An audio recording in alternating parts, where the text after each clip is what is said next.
Doki Doki coming in with specialized diets on the Ark for certain animals, or they don't survive the ride. Well, it's interesting that the animals were described as being clean and unclean. By the time of Noah's flood, some animals would have become scavengers and possibly carnivores because the world was corrupt. But God would have chosen the animals to go on the ark that would survive the journey. And Noah was told to bring on board the ark food for both people and animals. And the law of eating vegetarian food still applied in the pre-flood world. It wasn't changed until after that. So Noah would have provided plant food for the animals. And as John has pointed out with the examples with his dogs, animals that we think of as obligate carnivores, in other words, they have to eat meat and meat only, actually do like and get nutrients from vegetables. So Noah would have taken plant foods for the animals and they would have survived. One thing that occurs to me comes from an old study that Henry Morrison, his group at ICR, did many years ago on creatures being able to hibernate. Now, in the present world, we think of polar bears and brown bears who sort of stuff their mouth. The squirrels stuff their tummy with all sorts of food, and then they'll survive through the cold winter on the food they've got stored. But the ICR study was not just a statement of guess. It was an observation of that many creatures, far more than are normally thought of, can actually hibernate. Now, given the circumstance of Noah's Ark, it was God who sent the animals. Noah and his sons did not go to collect them.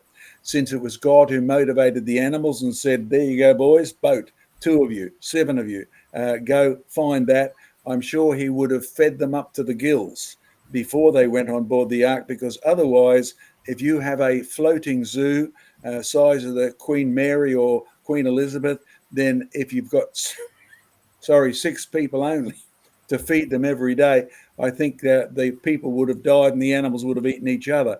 So I suspect God's preparation of getting animals fit for the ark included both the ability to hibernate as well as store food. Now, I know this creature wouldn't have got on the ark, but we know from experience in Australia, because several of my contacts run crocodile farms, and one that I know specifically shared with me that when they caught a big crocodile, because out here if the crocodile becomes a menace, it's sort of caught, put on a crocodile farm, or caught and killed, or caught and put in a zoo, something like that. He said one of his big crocodiles, it sulked. He said it actually went without food for 18 months. Because crocodiles actually use their storage capacity in their tail. You and I see it as being used for beating other creatures up, but the crocodile's primary source of food storage is in its tail. And he made the comment that the baby crocodiles are born with enough food for months already stored in their tail out of the eggs that they were hatched from. I don't know what the alligators are like, Glenn, but in Australia, if God had to put crocodiles on the ark, they wouldn't have had any trouble at all surviving the 1 year and 10 days, nor would they need to have been fed. Yes, a lot of reptiles can do that. And they can also go into sort of torpid, low energy states as well. In fact, I think just about every reptile and every mammal can undergo that sort of low energy state of hibernation or estivation. Yeah, well, as I understand it, in the Second World War, the lions at London Zoo were fed hay, so that was a period that was longer than 1 year. So yeah, they might have had a little bit of meat now and then, but there was a shortage of meat, so they had to feed them. Yeah. They still feed in one of the big zoos in London. They still make sure the lions and tigers get their hay every week because it's got the double function. It's food value, pretty uncertain if it's just hay, but it certainly cleans out their guts. And my dogs do, they go around eating all the plants, etc. So you see relic evidence of that sort.